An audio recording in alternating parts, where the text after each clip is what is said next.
Hey there, Mr. Reddit here. Welcome back to another episode of r/Entitled Parent Stories. Our first story we'll be reading today.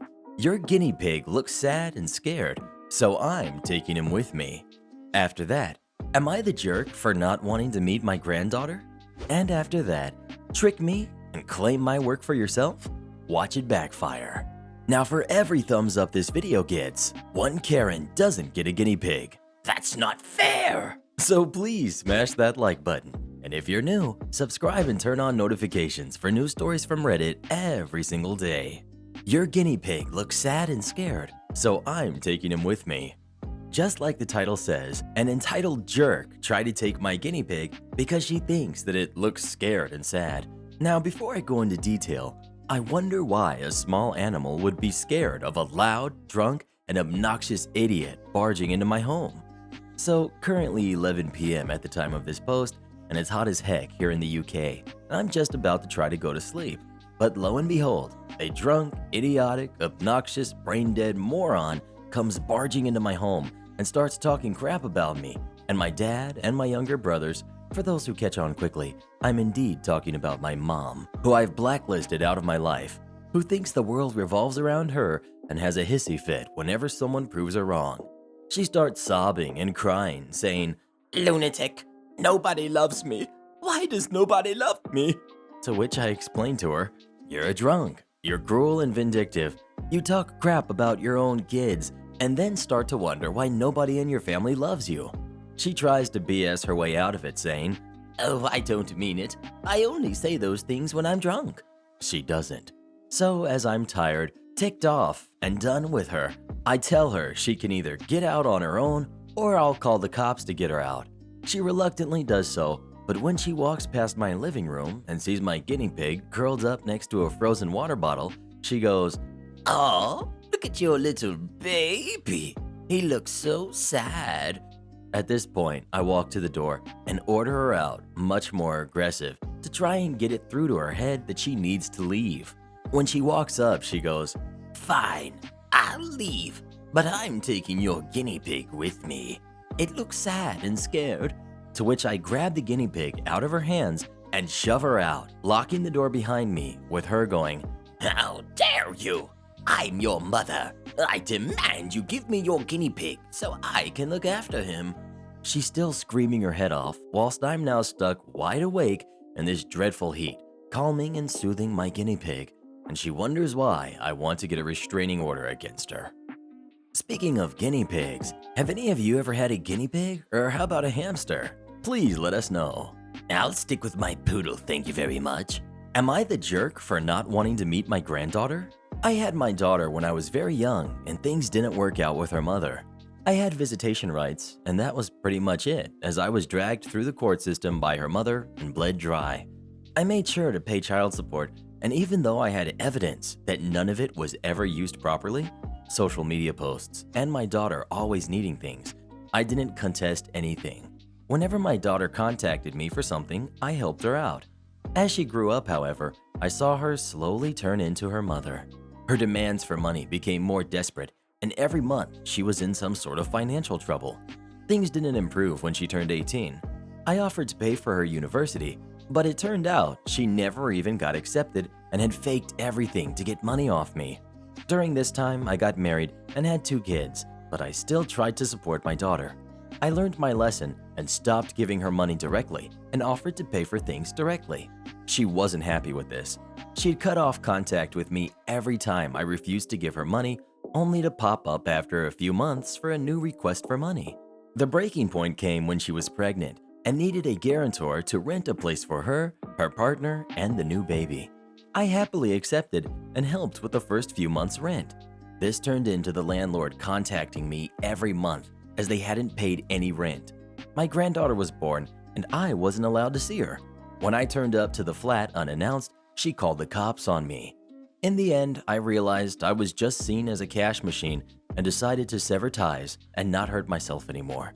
I sent her an email and a letter to know that I was done, that I'd pay the rent for another 6 months, and that would be it. I also forwarded her resources from the local council so that she'd be able to get a council flat. 6 months went by with no contact. I was then contacted by the landlord as they had trashed the flat before leaving, causing me to pay for the repairs. From the very little contact I have with her mother, I know she managed to secure a council house and isn't homeless. Since then, she's contacted me for money and I've ignored it.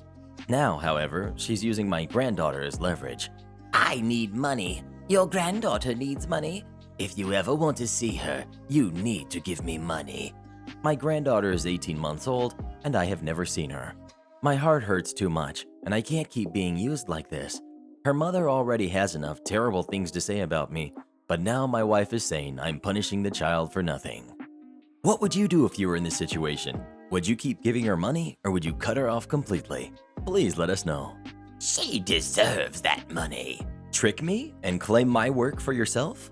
Watch it backfire. Cast. We've got Sam, my big brother. We've got Lazy, we've got Slackers, we've got the boss, we've got the big boss, we've got VP, and me. Small background. My brother was working at an at-will employer in charge of making small commercials for local and very rarely state companies and businesses. Think of a small airplane hangar with 60-ish employees and a studio apartment for the higher-ups. The setup. My brother was a gopher for his lazy manager and his 4 slacker employees. His usual job was all of their work while they were out of the office going to bars and clubs. My brother was told that they were going to important business meetings during all of these times. And one day he got a text from our mom and dad that said, with pictures, "Hey, we found your manager and coworkers at a club." When he got this text, he checked the company work records and saw that they had all taken credit for his work and left his name out of it. The boss came down to his section of the office and told him that he was being reprimanded for not doing any work for the past month. He was told in an email that he was on an unpaid suspension for the next month with the big boss and VP CC'd in the email. Cue the malicious compliance. My brother and his team were to oversee a multi-million, $3 million or so, dollar contract commercial for a company that was to be in the Super Bowl of 2016. Can you see where this is going? My brother, knowing that he was going to be blamed for the fallout, put in his immediate resignation 2 weeks after his suspension. On week 4, I'm with my brother in the car eating Sonic, and he gets a phone call from his frantic boss asking where he is. My brother said, "I'm in my car next to my little brother eating at Sonic." He started to shout at him to get back to the office when my brother chimed in with, "If I'm so useless at work, I'm sure Lazy and Slackers can do it all right. It's not like they're currently at the local club every time they say that they're going to a business meeting, right? And I put in my resignation 2 weeks ago, remember?" There was a good 10-second pause in the call. If you want to talk to him about it, go to the club and ask him yourself. My brother gets a 4-way call the next day from the boss, big boss, and VP, all apologizing and asking him to get back to work immediately, to which he responded with, "As I've told my boss and big boss, I put my immediate resignation in 2 weeks ago with big boss's signature in it." VP said, "I wasn't aware of this." My brother continues, "Since I haven't done anything in the past month, I'm sure Lazy and the Slackers can do it, all right?" It was then they realized they had done themselves over a false report from Lazy. A month later, he gets a call from an ex-coworker saying that the big company sued the company into bankruptcy and let go of everyone. Lazy and the Slackers were fired only 2 days after the 4-way call. Karma is a jerk. Have you ever had coworkers take credit for something you did? If so, what did you do about it? Please let us know. If I had a job, that's exactly what I'd do. Secure it, but leave the keys in it. Roger that, LT. This happened back in my army days, on deployment to Afghanistan. I was an E4, despite being in for around 7 years at this point, because I decided to self-medicate for a while before seeking help for PTSD, and was a bit of a fixture in my unit after spending my entire army career in this unit. Despite my mistakes, I was well liked by most of my unit, and especially my CO, company commander, and first sergeant, the enlisted counterpart to the company commander.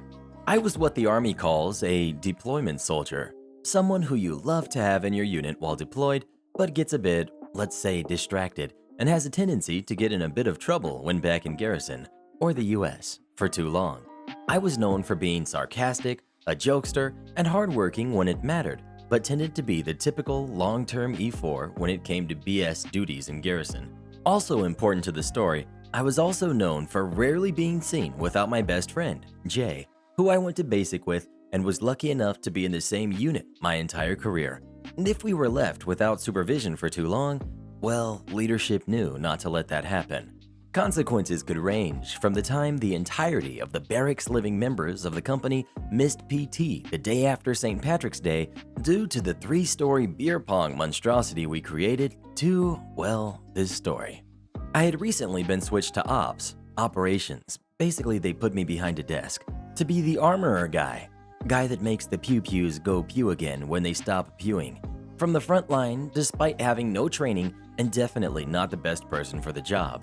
This led to me being the lone person on the night shift, as troops tend to take very good care of their weapons when downrange, and if something does break, it usually has to go to the battalion armorers, the guys that were actually trained to fix them. So honestly, there wasn't much for me to do. I won't get into all my duties, but it wasn't much, it wasn't hard, and I was bored. Cute side note, the best nights were when the mine dog assigned to us couldn't sleep and came to the TOC, Tactical Operations Center, and I got to play with her most of the night. Back to the story. Before I was switched, Jay was in the lead vehicle which hit an IED. He was medevaced out on a chopper, but luckily himself and 2 others were concussed and beaten up, but otherwise okay. Rest in peace to the driver, sadly. He was only 19 and was placed on life support, but it was removed at the request of his parents less than 24 hours later. Anyway, Jay came back to the unit, but leadership was wary of sending him back on mission too soon, and he was placed on night shift with me. To this day, even the CO and his PL, platoon leader, usually a second lieutenant, aka Butterbar, can't explain why they thought putting he and I together on night shift, unsupervised, for 12 hours a night was a good idea. With both of us being well liked and in our specific company for longer than anyone else there, we got pretty brave, and there were quite a few antics and pranks pulled on the company leadership, most of which were tolerated and laughed about, and I can go into detail later if anyone is interested. This antic, however, was not loved by the officers. Not at all. While deployed, military cooks serve midnight chow, which is exactly what it sounds like. Since we were on a larger base this time around, our unit was issued a gator. Think electric golf cart, except where the rear seat and club holders would be, there's a small dump truck bed. We would use this to drive to pick up midnight chow and drive back, and sometimes other members of the unit would use it for work or just to avoid taking the buses on base. Well, one particular morning, a group of lower enlisted took it to the gym and stayed longer than usual, and when the officers woke up, they wanted to go get breakfast, only to find they had to use the bus because the gator was gone. Jay and I were berated and told that we weren't supposed to let anyone below a platoon sergeant rank use the gator. First, we had heard of this rule, but whatever. This happens all the time in the Army. Adjust and move on. Since we were ops, we were still allowed gator use, so we didn't care. That is, until one morning I left shift with the gator keys still in my pocket and they couldn't find them or use the gator until I showed up for my next shift. Thus ends the gator use for anyone but the first sergeant, who never used it anyway, and company commander, and the XO, second in command to the company commander on the officer side, usually a first lieutenant, but in this case a butterbar. Our exact orders were, the keys stay in the gator and no one uses it without our permission. I was told off pretty harshly by the XO. Usually you can get away with a bit of argument with the butterbar, the good ones anyway, after you've been in the military for a while, and this XO really was a good one. I guess he was just having a bad day or something, I don't know, but I knew better than to press my luck and argue. There's more than one way to break in a new LT after all. So now we've finally come to the malicious compliance. Jay and I were fairly annoyed with the XO's actions, and since we had nothing better to do that night, and I sure as heck wasn't gonna let him think his rank allows him to not give people decent human respect, we spent the first few hours thinking of how to teach him a lesson. Knowing that CO had left to the brigade headquarters earlier that day, we came to the conclusion that since we couldn't bring the key inside anymore, but still needed to secure the gator, we'd need to get creative. That night, we decided that since we had to be inside and couldn't have eyes on it, we'd need to hide it, or at least place it out of reach. Outside on a smoke break, we saw the connexes, or railroad containers for civilian speak. They were stacked too high with empties on top and extra supplies on bottom. We looked at each other and immediately knew what to do. We took turns building a makeshift ramp that night, and slowly eased the gator up to the top of one of the stacks, turned it off, left the keys in it, and disassembled the ramp. Luckily, we left before the XO woke up, and the first sergeant didn't notice it was missing since he never used it. Getting back that night, we were a bit nervous, but when we walked in, the first sergeant tried hard to hide a smile. We knew we were in the clear then. Sure enough, the XO comes to us with a red face. XO: "What the heck was that?" Us: "What was what, sir?" "Don't give me that crap. The gator." Us: "Well, sir, you said we had to keep the gator secure from anyone without your permission, but we have to stay inside and couldn't see it. Since we had to leave the keys in it as well and didn't have any guidance, we thought the best thing would be to put it where no one can reach it." This is the point where First Sergeant breaks down laughing and the XO knows nothing will happen to us. So he says, "Okay, that was good. You had your fun, but don't put it up there again." Us: "Roger, sir." We later found out they used a crane from the contractors to get it down. Probably for the best, no one got hurt that way. Still under the same orders with one caveat, and inspired by the crane usage, that night I took a trip to the contractors and, after explaining the situation to them, they happily agreed to use the crane to move a barrier from our mortar bunker out of the way long enough for us to fit the gator in, then replaced it. There was physically no way to get it out without a crane. Things happened much the same that night, except this time we had new orders that we were not to hide the gator at all. The first sergeant stayed behind that night for a few smokes with Jay and I, laughing but telling us he can't protect us forever, but he was interested in seeing how it all plays out, so he wouldn't stop us from continuing, but tread carefully. We thanked him and quickly came up with our new plan, but this time we waited until about 3 a.m., thinking the XO may have a surprise visit. Sure enough, around 1, we saw a red flashlight beam shine on the gator during a smoke break, and while we can't prove it was the XO, we assume it was. Around 3, we began unscrewing the entire front wall of the TOC, drove the gator inside, and replaced the wall. That morning, the XO, unexpectedly, arrives with the first sergeant before we were off shift. The first sergeant walks in and laughs so hard he can't breathe. Hearing a loud sigh outside the door, the XO enters, stares at our work, and walks out, head down, without saying a word. This time, the first sergeant made us undo our work since it would interfere with operations, and later that night, the XO told us we had made our point and we even got an apology. After that, anyone could use the gator as long as it was back by breakfast, and the CO had one heck of a laugh when he returned. Have any of you ever played tricks on your boss? If so, how did they take it? Please let us know. I'll play a trick on you, Mr. Reddit. Come on, Karen. Update. Would I be the jerk for planting prickly bushes in my front yard to keep the neighbors' kids from my property? About a week after my post, I planted a wall of blackberries and raspberries at the two sides of my garden facing the driveway, about 30 centimeters from the edge, so no overhanging branches. On the other side of the berry wall, I planted lots of stuff like strawberries and tomatoes. To reach for the tomatoes and strawberries from the driveway, you either have to go through the fruit bushes or walk up to my house. Walk about 2 meters along the side of the house and my windows, and then walk into my actual garden. Not something you do by mistake. For about 2 weeks, it was somewhat quiet, but I still found the kids on my driveway every single day. As far as I know, they did not enter the garden and I hadn't noticed them walking around my house anymore, so I figured the bushes were working. About 1 week ago, berry season started and my bushes are now full of raspberries and there's lots of strawberries as well.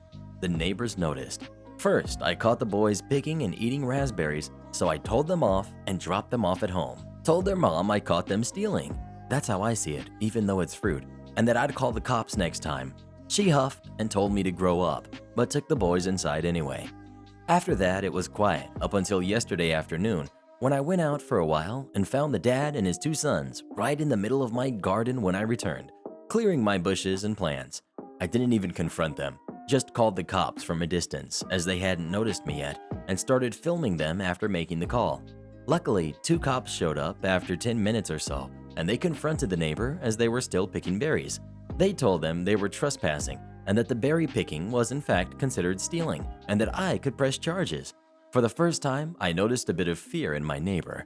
He was having trouble finding his words and kept looking back at his house, I guess hoping his wife would show up to yell at the cops. They all went inside with the cops, so I just went home as well. After a while, the cops came by and asked me if I wanted to press charges. I asked them if they felt like they scared the neighbors enough to stay away. I got a small smile and yes about him, but the wife had just kept shouting at them and her husband about the little jerk living next door. I told them no for now, asked them if I'd be allowed to get an extra camera set up on the wall between my garden and the road to cover the entire front garden and driveway. They said that's allowed as long as it's on my side of the wall. So now I'm getting an extra camera installed. One neighbor knows I'm done messing around, but his wife isn't there yet, and if I ever catch any of them again, the cops will be called and possible charges will follow. What would you do if your neighbors kept stealing from your garden? Please let us know. It's just a garden. Berries are meant to be eaten. Sir, I don't think this is you.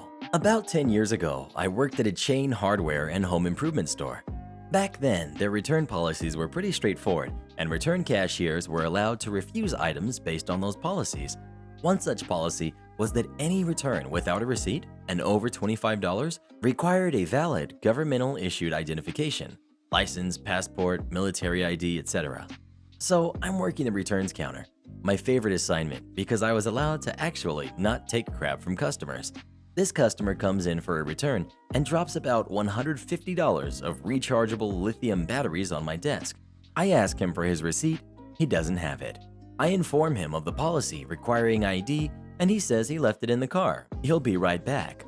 Now, these batteries were a high theft item, and usually in those scenarios, they would say they'd be back, leave the items on my desk, and never come back. In this case, he did come back about 35 minutes later with an ID. I take it from him and try to not start laughing while inspecting if it's real. The following conversation occurs. Me: Sir, is this your ID? Him: Yeah, I just renewed it a week ago.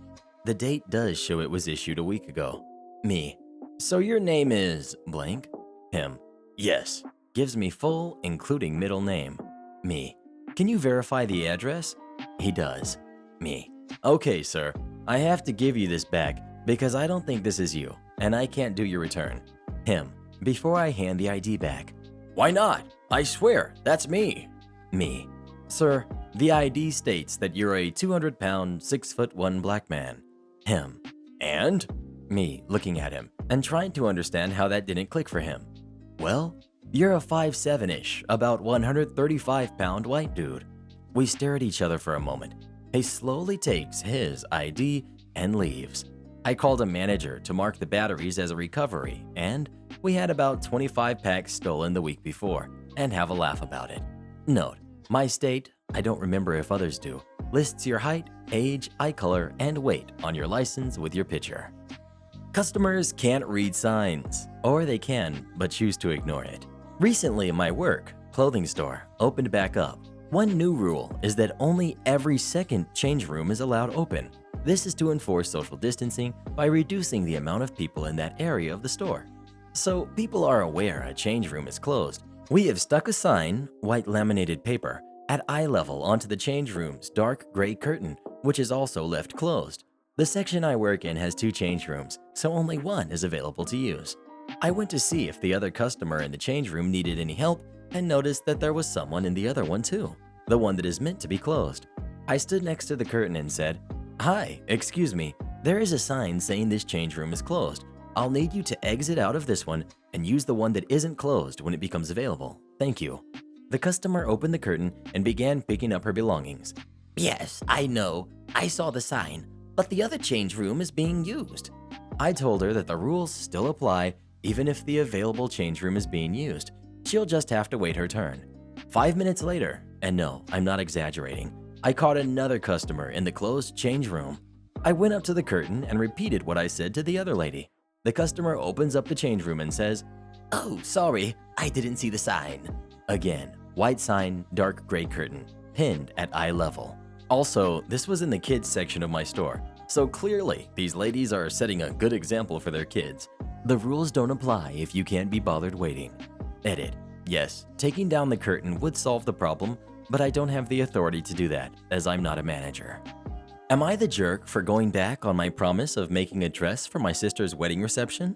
This past week, me, 22, and my sister, 27, had a fight.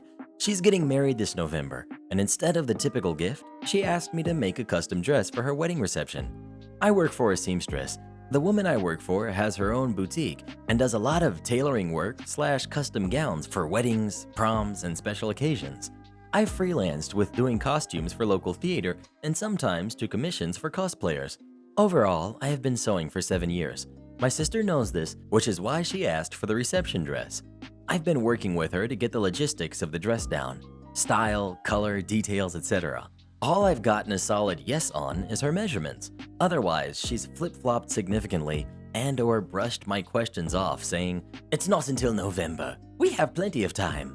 A custom dress takes a lot of time and effort to make, and some materials, depending on what she wants, may have to be ordered or fabric dyed.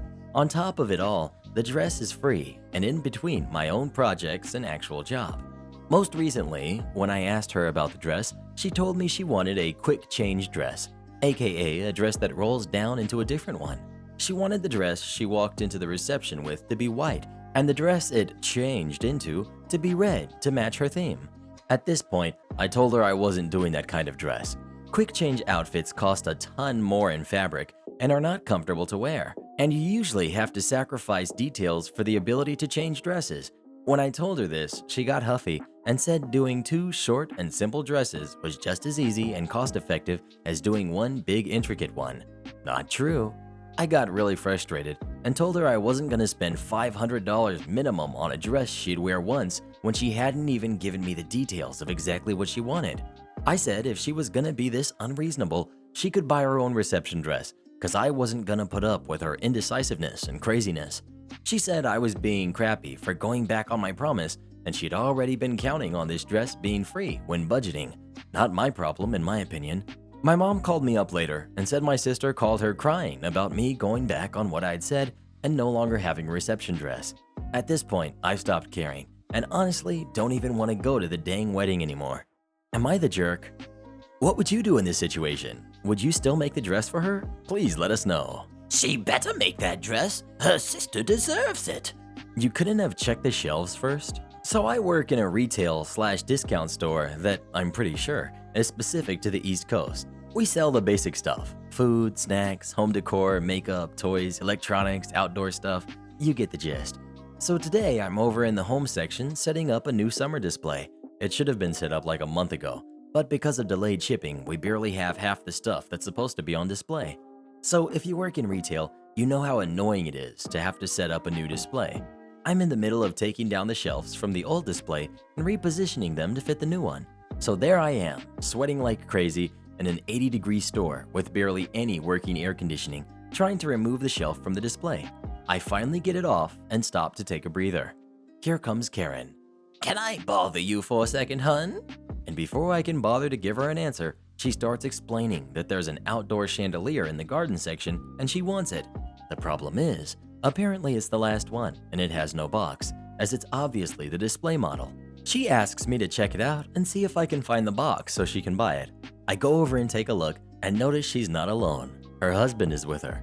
I start pretending to look for a box. I know for sure that it doesn't exist and probably got thrown in the baler months ago, but I get the idea that she's not the type of customer who's going to let me go without at least pretending to look for it. But before I get the chance, her husband starts explaining to me that he wants to make sure this model actually works first. It has no batteries, so I call one of my managers, because she's my friend, and ask her to help me out. She goes to find some batteries to check that it works, but not before telling Karen's husband that she believes the reason this model is on display — we don't display every model, just some — is that a customer originally bought it and returned it because one of the lights didn't work. As she's off finding batteries, Karen's husband starts explaining to me that those guys who returned this lied to y'all. There's clear signs of damage, and I can tell they used it for a while before returning it, so that's why one of the lights doesn't work. I let him keep explaining, but I know this isn't true because the signs of wear and tear he was describing were basically invisible, and the rust he pointed out was clearly just a chip in the paint that probably happened during assembly, since it was right next to one of the screws. At this point, the whole ordeal has already taken up about 20 minutes of my time. My manager returns with the batteries, and lo and behold, the light doesn't work, just like every one of us could have predicted. Karen's husband goes to open his mouth and say something, presumably to ask for a discount for the broken light. And then, "Oh, look, I found them," says Karen. Apparently, she turned 45 degrees to the left of the spot she had been standing in for the last 20 minutes and realized that this display model was not the last one we had, as she had earlier exclaimed. In fact, there's an entire shelf of them right next to her the whole dang time. Hey Karen, hit us with those special announcements. Join as a channel member today, and we'll give you a special shout out in our next video. And huge shout out to Lexi Pink, who left us a review on iTunes saying, "Man, Mr. Reddit, I love listening to your stories, especially the Entitled Parents ones. Now I can listen to them on the go when my very own, yes, I got my own Entitled Parents, starts to go off. I simply put my headphones in and I can listen to you while drowning her out. You're great. I love listening to your stories. Thank you so much." Thanks, Lexi. We hope you continue to enjoy the Mr. Reddit podcast, available on Spotify and iTunes. And if you'd like us to make a special video for you or a loved one, come visit us on Fiverr. Link pinned in the comments below.